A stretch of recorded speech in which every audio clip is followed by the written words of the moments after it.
यहोवा का धन्यवाद करो क्योंकि वो भला है और उसकी करुणा सदा की है। हमें यहोवा ही का धन्यवाद करना चाहिए क्योंकि वही एक शक्तिमान है, राजाओं का राजा है, उसी की करुणा सदा की है। इसलिए हमें यहोवा का ही धन्यवाद करना चाहिए। जो ईश्वरों का परमेश्वर है उसका धन्यवाद करो, उसी की करुणा सदा की है।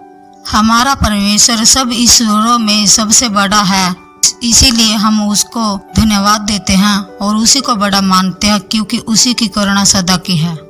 जो प्रभुओं का प्रभु है उसका धन्यवाद करो, उसी की करुणा सदा की है। हमारा यीशु राजा सब प्रभुओं में प्रभु है और वो ही बड़ा है, और क्योंकि उसी के नाम को हमें धन्यवाद देना चाहिए क्योंकि उसी की करुणा सदा की है। उसको छोड़कर कोई बड़े बड़े आश्चर्य कर्म नहीं करता क्योंकि उसी की करुणा सदा की है। ना तो कोई स्वर्ग में और ना पृथ्वी पर और ना पृथ्वी के नीचे उसके जैसा कोई नहीं है क्योंकि कोई ऐसे आश्चर्य कर्म नहीं कर सकता।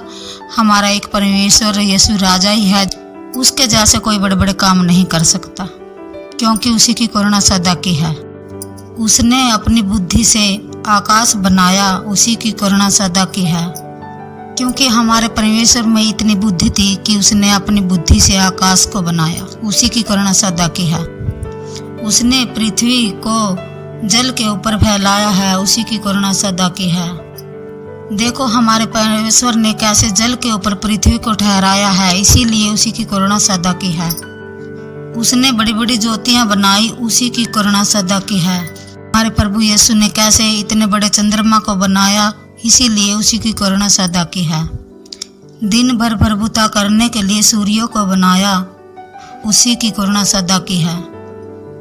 हमारे प्रभु यीशु ने सूर्य को सिर्फ इसीलिए बनाया क्योंकि वो दिन में प्रभुता करे, प्रभु की आज्ञा माने, इसीलिए उसने सूर्य को बनाया, इसीलिए उसकी करुणा सदा की है। और रात पर प्रभुता करने के लिए चंद्रमा को बनाया और तारागण को बनाया, उसी की करुणा सदा की है। चांद को भी प्रभु यीशु ने इसलिए ही बनाया क्योंकि वो रात को चांदनी दे सके और इसलिए उसकी करुणा सदा की है। तारागण को भी उसने इसीलिए बनाया क्योंकि उसी की करुणा सदा की है। उसने मिस्रियों के पहलौठे को मारा, उसी की करुणा सदा की है। और उसने बीच से इजरायलियों को निकाला, उसकी करुणा सदा की है। बलवंत हाथ और बढ़ाई हुई भुजा से निकाल लाया, उसकी करुणा सदा की है।